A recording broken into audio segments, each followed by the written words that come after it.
bildiğiniz tüm kurtları unutun. O, yeryüzüne ayak basan en büyük kurttu.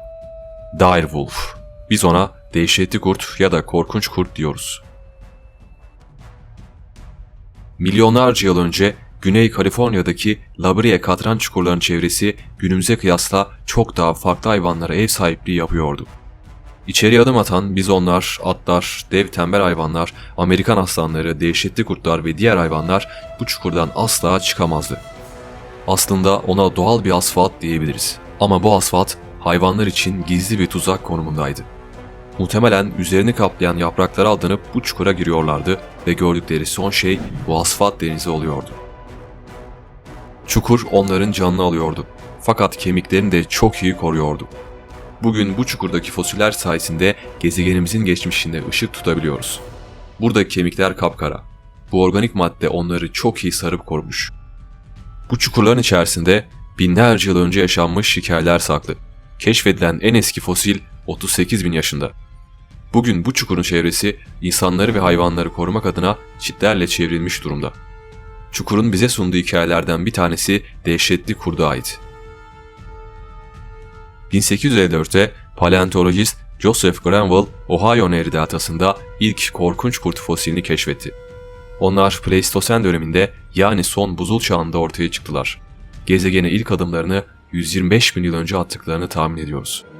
Bazı kaynaklarda bu sayı 500 bin yıla kadar çıkabiliyor. Ancak çoğu kaynak onların 100 binden biraz daha fazla yaşadığını yazıyor. Onlar günümüzdeki kurtlardan farklılardı. Daha büyük bir beden ve daha büyük bir kafatasına sahiplerdi.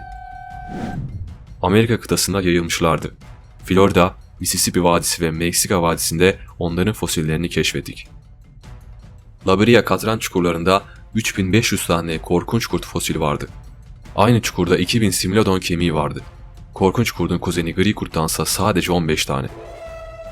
Dehşetli kurtların 65 ile 70 kilo arasında olduklarını tahmin ediyoruz. Yani günümüzdeki gri kurtlardan %25 daha ağırlardı. Yüksekliği 60 cm, uzunluğu ise ortalama 1,5 metreydi. Şu an en büyük kurtlara Doğu Avrupa, Alaska, Orta Rusya, Kuzeybatı Kanada gibi yerlerde rastlıyoruz. Günümüzdeki kurtların çoğundan ağırlardı. Ancak Game of Thrones'ta gösterilen kurtlar kadar büyük değillerdi. Yine de bu gezegende dolaşan en büyük kurtlardı. Dehşetli kurt nispeten daha kısa uzuvlara sahipti. Diğer kurtlara göre biraz daha tıknaz kalıyordu. Günümüzdeki kurtlar ve çakallara kıyasla daha yavaş koşuyorlardı. Ama harika avcılardı. Onlar günümüze ulaşamadılar. Günümüzden yaklaşık 10 bin yıl önce gizemli bir şekilde yok oldular. Kuzeni gri kurtsa ondan daha küçük ve daha zayıf olmasına rağmen hayatta kalmayı başardı. Bunu nasıl yapabilmişti? Dehşetli kurt gri kurtlarla aynı boydaydı. Kuzeybatı kurdu ve Yukon kurdu ortalama 60 kilogram ağırlığında. Dehşetli kurtsa ortalama 68 kilogram ağırlığındaydı. Dişleri çok daha büyük ve sivriydi. En büyük köpek diş bu türe armağan edilmişti. Onlar bu dünyayı ayak basan en büyük Canis cinsiydi. Canis, köpekgiller familyasında sınıflandırılan köpekleri, çakalları ve kurtların büyük bir bölümünü içeren memeli cinsidir. Bugün en büyük kuzey kurtlarının omuz yüksekliği 97 cm, uzunlukları ise 180 cm. Katran çukurlarında bulunan dehşetli kurtların bazıları bundan daha büyük sayılara sahip, bazıları ise daha küçük. Şu an tarih öncesi bir korkunç kurdu günümüzdeki kuzey kurtlarıyla aynı yere koyarsanız fark edeceğiniz ilk şey ayakları olacaktır. Korkunç kurtlar daha ufak ayaklara, daha büyük kafataslarına sahipti. Milyonlarca yıl önce bugünkü Los Angeles'ta tembel hayvanlar 3,5 metreden uzun mamutlar yaşıyordu. Kılıç dişli kaplanlar ve dev kısa yüzlü ayılar bu ormanın krallarıydı. Dev kısa yüzlü ayılar ayağa kalktıklarında 3,5 metre oluyorlardı. Heybetleri diğer hayvanlar üzerinde üstünlük sağlamasını kolaylaştırmıştı. Sonra korkunç kurtlar ortaya çıktı. Kalabalık sürülerle avlanan, kendisinden 10 kat daha büyük hayvanları bile alt edebilen korkunç kurtlar. Onlar sosyal 30'lu gruplar haline dolaşıyorlardı ve sürü olduklarında ne similodon ne de dev kısa yüzlü ayı onlarla baş edebiliyordu. Bazı korkunç kurtlar çok büyük darbeler almışlardı. Kemikler içlerinden bir tanesinin gözünün çıktığını ve ölümcül bir beyin hasarı aldığını ortaya koymuştu. Bu hayvan muhtemelen bir av sırasında yaralanmıştı. Ayrıca kendi işlerinde de çok sık kavga ediyorlardı. Birçok korkunç kurt fosilinde kendi türüne ait diş izleri vardı. Ama her şeye rağmen bu yaralı hayvanlar aylarca hayatta kalmayı başarmışlardı. Bu veriler bize onların sosyal yaşam benimsediğini açıkça gösteriyordu. Ama sadece bunu bize aktarmıyor, onların birbirleriyle ilgilendiğini de bize anlatıyor. Gri kurtlar Bering Kara Köprüsü'nü kullanarak Amerika'ya geldiklerinde karşılarında korkunç kurtları buldular. Bu iki kurt binlerce yıl aynı habitatı paylaştı. Korkunç kurtlar Kuzey Amerika'da daha yaygınlardı. Megafauna yani büyük hayvanlar onların ustalaştığı konuydu. Kararlı izotop analizi onların bizon ve atları avladığını kanıtladı. Ancak sanıldığının aksine dev tembel hayvan ve diğer küçük otoburları pek avlamadığını gösterdi. Dehşetli kurdun gri kurdunkinden daha büyük ve daha güçlü olan çeneleri avını yakalamada ve öldürmede büyük bir avantaj yaratmıştı. Çene kuvvetleri çok güçlüydü. Üst sol kemiği uzun ve kalındı. Bu da onu çok sağlam yapmıştı. Rakiplerinden biri olan gri kurttan 30 kilo daha ağırdı. Köpeklerin kafa ölçülerindeki büyüklük daha güçlü bir ısırmaya dair bir işarettir. Onun büyük kafatası daha güçlü bir ısırık ortaya çıkarmasındaki en temel nedendi. Liberia katran çukurlarında birçok korkunç kurt fosili vardı. Sadece bir yerde 1600'den fazla korkunç kurt fosili çıkartıldı. Florida'da böyle bir çukur olmadığı için sadece 42 tane fosil bulundu. Bilim insanları onların büyük çoğunun bu çukurlarda yok olduğuna inanıyorlardı. Ama eğer bu doğruysa yavruları da aynı yerde olmalıydı. Asfalt denizi ise bunun aksini söylüyordu. Katran çukurlarından çok düşük sayıda yavru kurt kemiği çıkmıştı. Bu durum buluşma adı verilen davranış şekilleriyle alakalı. Yavru kurtlar ilk 6 ay güvenli bölgelerde kalırlar. Yetişkinler onlara yemek getirir ve besler. Muhtemelen yetişkinler katran çukurlarında son nefeslerini verirken onlar da güvenli yerlerinde açlık yüzünden hayatlarını kaybettiler. Gri kurtlar gibi sürüler halinde yaşıyorlardı.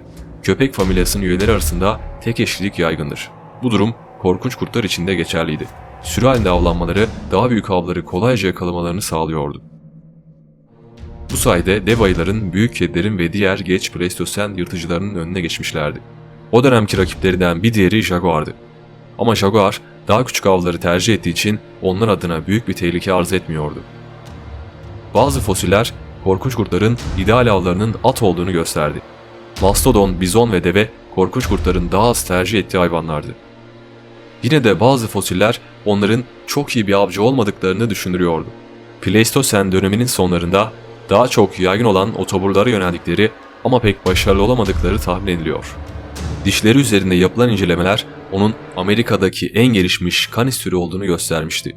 Diğer bütün köpek familyasından apayrı bir yeri vardı. Gri kurtlar son derece zeki hayvanlardı.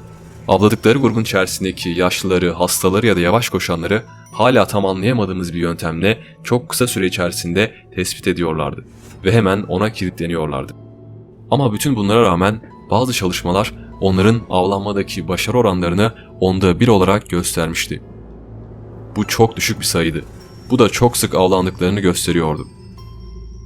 Liberia katran çukurlarında yırtıcı hayvanlar, bazı memeliler ve az sayıda otçul hayvan vardı. Keşfedilen etobur hayvanlara ait fosiller otçulların 10 katıydı. Mesela katran çukurlarında sadece 200 bizon ve at vardı. Bu oran vahşi doğada tam tersidir. Otoburlar her zaman etçillerden fazladır. Buzul çağında bugünkünden biraz daha soğuk ve daha yağışlı bir iklime sahip olan Kaliforniya kıyıları hayvanlar için iyi bir sığınaktı. Similodon 270 kiloydu ama tek başına bir sürüyü yenemezdi. O yüzden dehşetli kurtların avına yaklaştığında vazgeçip geri çekilmesi çok kısa sürüyordu. Dehşetli kurt çok hızlı yemek yerdi. Bunda büyük sivri dişlerinin payı çok büyüktü. En iri otoburları bile birkaç dakika içerisinde kemik yığınına çevirebilirdi. İşte bu özellikleri buzul çağında diğer hayvanların önüne geçmesini sağlamıştı. Ama o zaman neden sadece 100.000 yıl hayatta kaldıktan sonra yeryüzünden silindi? O yok olurken kuzeni gri kurt nasıl hayatta kalabildi? En muhtemel teori keskin iklim değişikliği. Geçmişteki iklim değişimlerinde hayatta kalmış olsalar da bu durumdan ders çıkarmamışlardı. Yaşam yerleri sanıldığı kadar geniş değildi. Daha geniş alanlara yayılıp daha geniş kaynaklara yönelmeyi tercih etmemişlerdi. 10.000 yıl önce Kuzey Amerika'da bir kuyruklu yıldız patlamış ve bazı nesillerin tükenmesine neden olmuş olabilir. Dehşetli kurtların büyük dişleri ve aldığı hasarlar onların kemik yediğini gösteriyordu. Fosillerde yüzlerce kırık diş vardı. Bu da bu düşünceyi destekliyordu. Asıl problem dişleri miydi? Soyların tükenmesinde insanların da payı olmuş olabilir. İnsanlar Bering Kara Köprüsü'nü geçerek geldiler ve zaten tükenmekte olan dehşetli kurtlara son darbeyi vurdular. İnsanlar büyük hayvanları avlıyorlardı. Bazı bilim insanları insanlar gelirken yanlarında hastalık da getirdiğini düşünüyorlar. Azalan av sayısı ve değişen koşullara adapte olamamaları korkunç kurtların sonlarını getirdi. Gri kurtlarsa aynı bölgede yaşıyor ve avlanıyorlardı. Ancak sayılar onlara göre çok daha azdı. Yaklaşık 1/10 kadar. Ama gri kurtlar daha küçük avlarla ilgileniyorlardı. Bu sayede çok daha çevik ve becerikli hale geldiler. Koşullara adapte olmuşlardı. Yaşam alanları da çok genişti, avladıkları hayvan türleri de. Onlar bizonları da, tavşanları da, balıkları da avlıyorlardı. Sanıldığın aksine küçük olmak her zaman kötü değildir. Gri kurtların küçük oluşu onların fazla sayıda ava adapte olmalarını sağladı. Dehşetli kurtsa sadece en büyük hayvanları avlamak için tasarlanmış gibiydi ve yeni hayata uyum sağlayamadı.